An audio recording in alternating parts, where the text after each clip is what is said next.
Bom dia a todos, que a paz de Jesus nos ilumine, nos envolva, nos fortaleça, aos amigos aqui presentes, aos amigos de casa, que nós possamos então estudar, dar continuidade ao estudo do Evangelho segundo o Espiritismo. Hoje nós vamos estudar o capítulo 8, Bem-aventurados os puros de coração. Nós já estamos estudando o capítulo 8 e hoje nós vamos ficar nos itens 11 a 17 e 20 e 21. Eu gosto de dizer, o que nós vamos estudar, para que todos, quando chegarem em casa, peguem o Evangelho segundo o Espiritismo, leiam o capítulo 8 e absorvam, de Kardec os ensinamentos que ele nos trouxe. Kardec começa o capítulo falando sobre os escândalos. Ele nos traz uma passagem de Mateus, que está lá em Mateus, capítulo 18, versículos 6 a 11. Vejam que interessante. Disse Jesus: o que escandalizar, porém, a um destes pequeninos que creem em mim, melhor lhe fora que lhe fosse pendurado uma pedra ao pescoço e o lançassem ao fundo do mar. Expressão forte de Jesus, não? Ai do mundo por causa dos escândalos, porque é necessário que sucedam escândalos, mas ai daquele homem por quem vem o escândalo. E aí Jesus completa: ora, se a tua mão, o teu pé, te escandaliza, corta-o e lança-o fora de ti. Melhor te é entrar na vida manco ou aleijado, do que tendo as duas mãos, os dois pés, e ser lançado no fogo eterno. E se o teu olho te escandaliza, tira-o, lança fora de ti. Melhor te é entrar na vida com um só olho, do que tendo dois, ser lançado no fogo do inferno.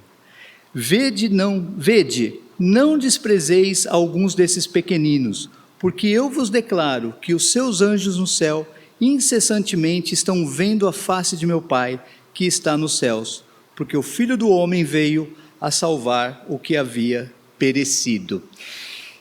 Essas frases de Jesus são fortes, são frases que nos fazem pensar o que o Mestre estava querendo dizer.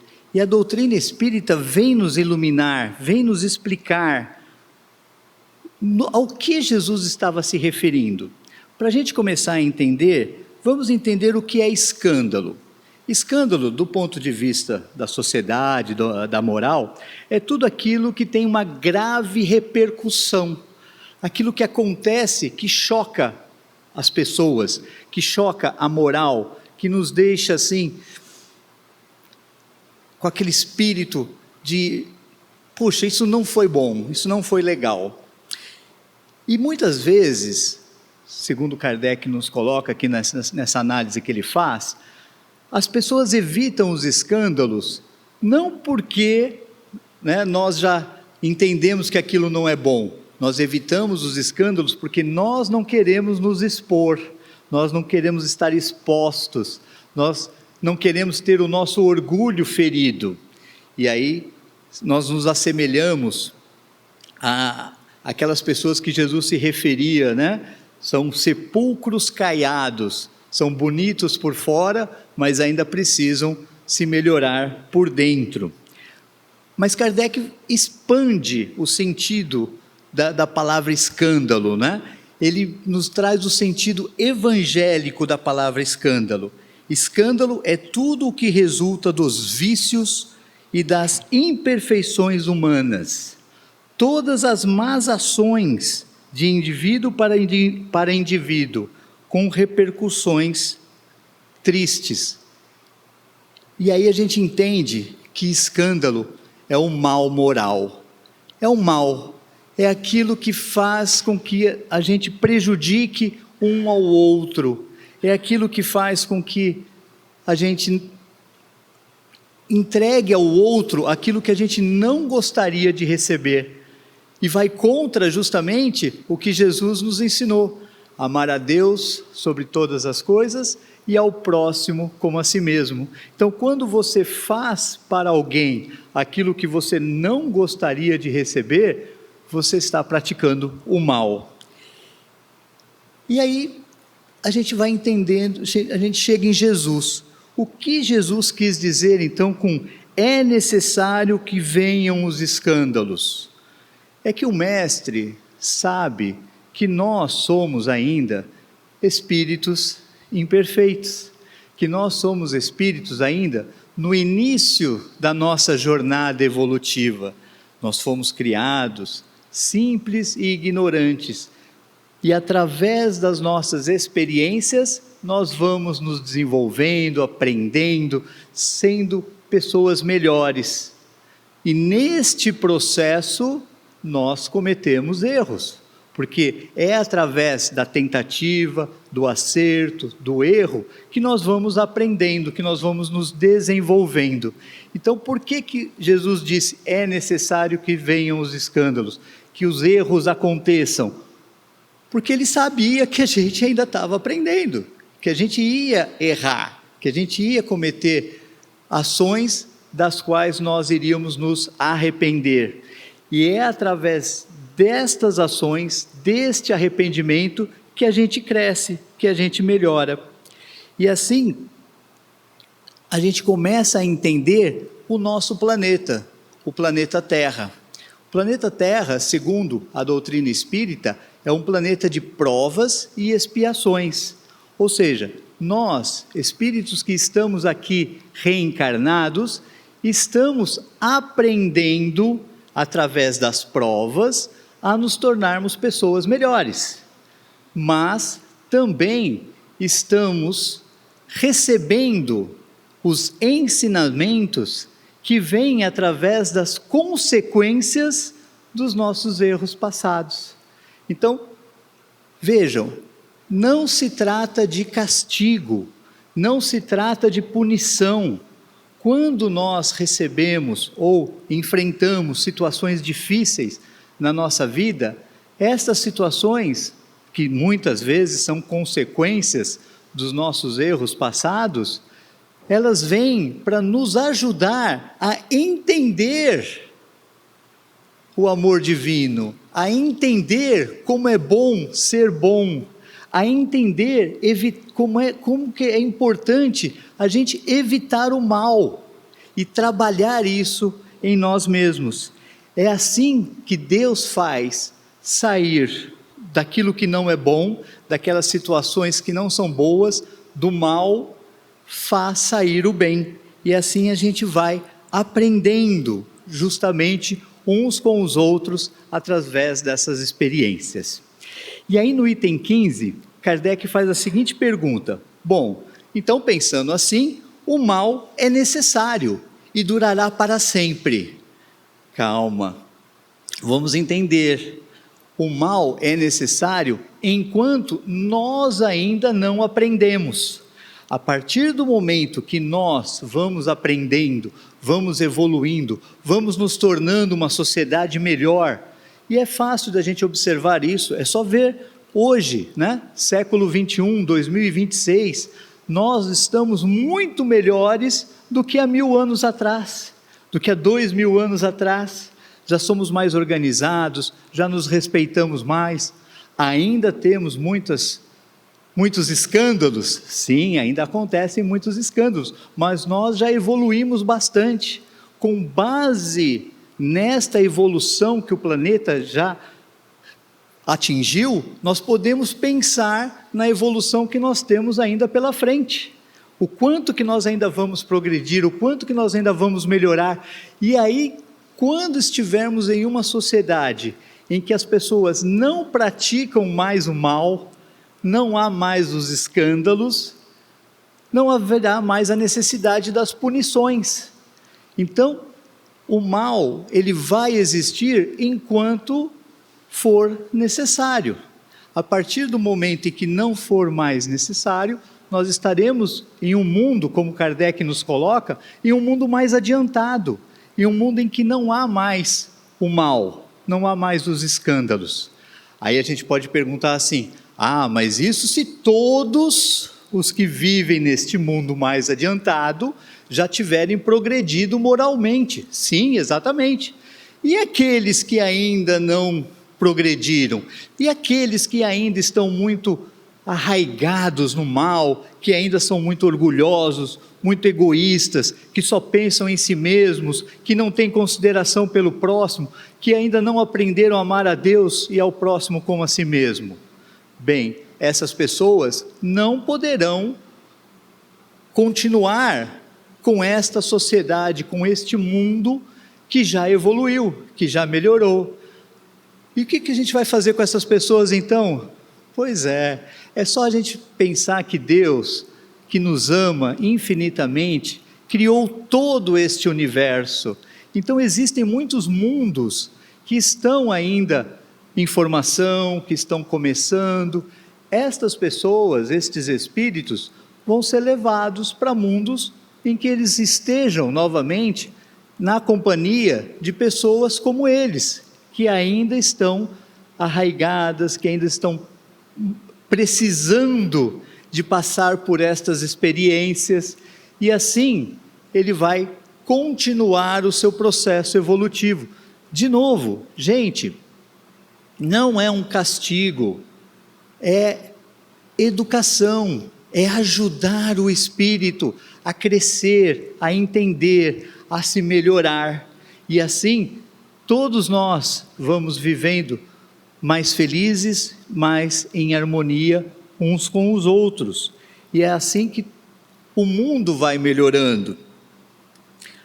Mas de novo, ai daquele por quem vem o escândalo, porque aquela pessoa que cometeu aquele erro, normalmente ela está também atuando dentro das leis divinas, ajudando aquele que precisava passar por aquela situação.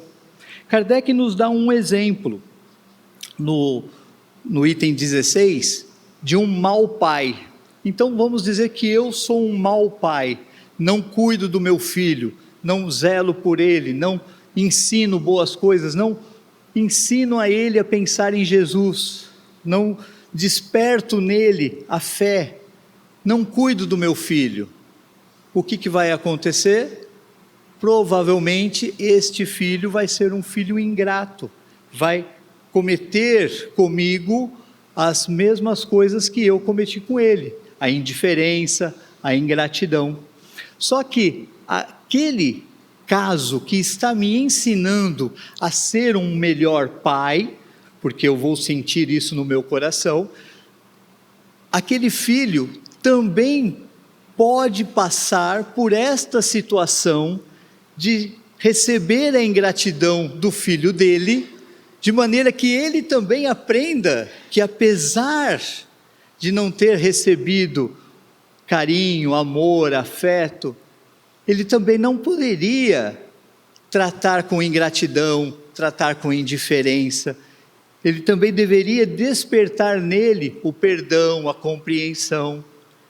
Mas isso vai acontecer a partir do momento que ele também receba do filho a ingratidão. Percebem? A gente vai entendendo que estas situações despertam nos nossos corações essa reflexão, essa análise, esse sentimento de que, puxa, eu posso fazer melhor, eu posso fazer diferente, eu posso fazer com mais amor, com mais carinho, com mais atenção. E assim, nós todos vamos aprendendo, uns com os outros, passando pelas situações e nos tornando pessoas melhores. Quando a gente fala em doutrina espírita sobre reflexão, análise, entender o que está acontecendo, por que eu estou vivendo desta maneira, passando por estas situações, nós chegamos em doutrina espírita num termo muito utilizado e que nos faz realmente a diferença. Nós chamamos de reforma íntima. O que é a reforma íntima?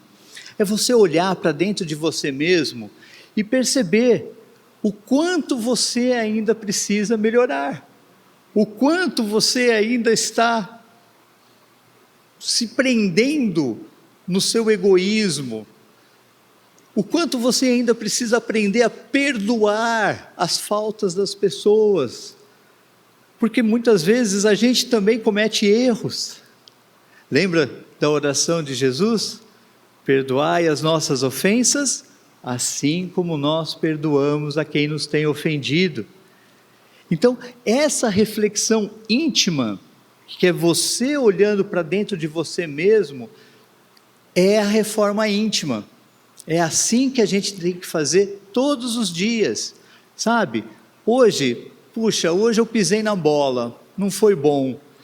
Se for possível se reconciliar no dia seguinte, ótimo.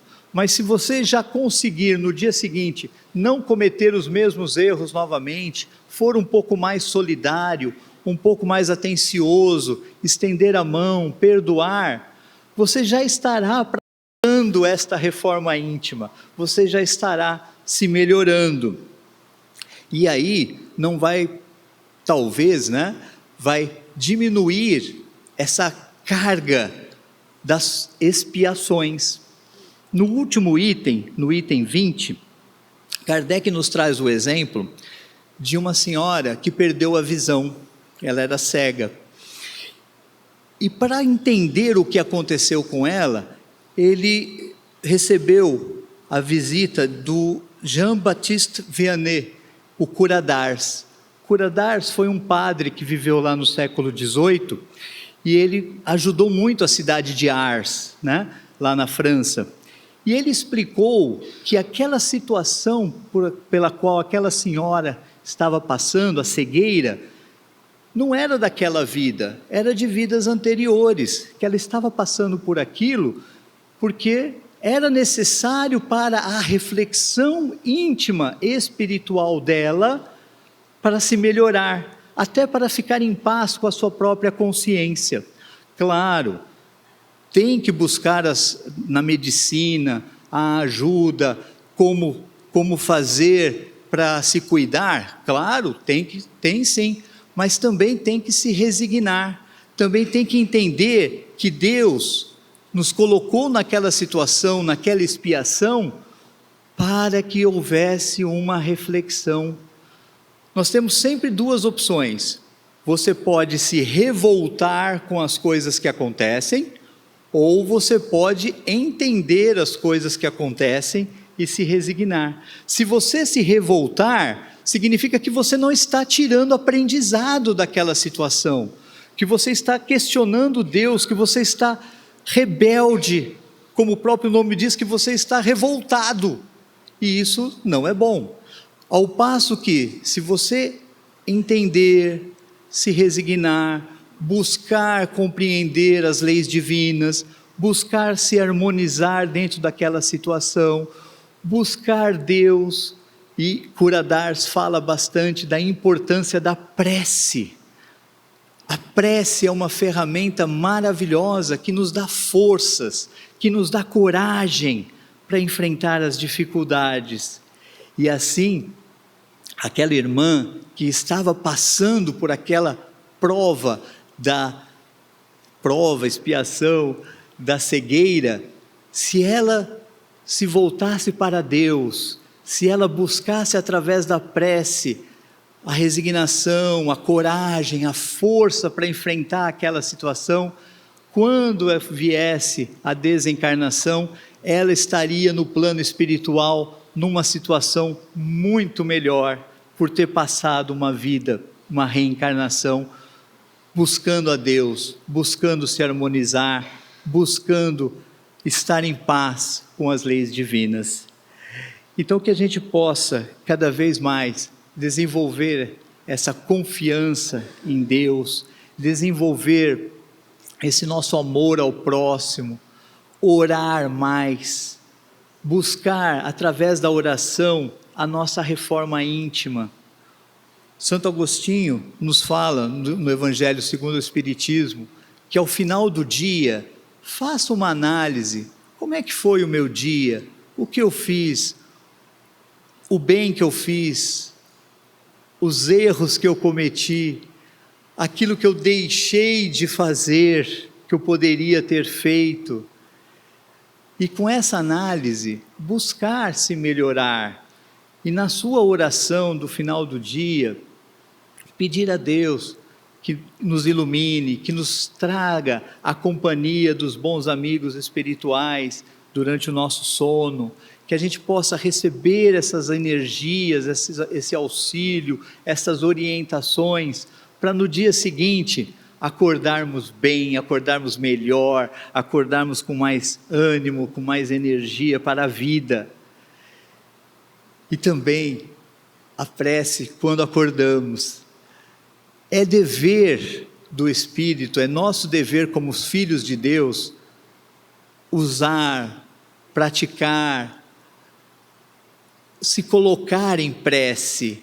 Então, quando acordamos de manhã, também agradecer pelo dia, agradecer pela noite, agradecer pelo bom ânimo, pela força de começar mais um dia.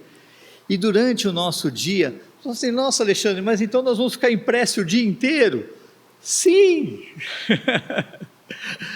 É se colocar em ligação com o mais alto. Quando acontece uma coisa boa, não precisa fazer uma prece muito comprida, basta um obrigado, Senhor.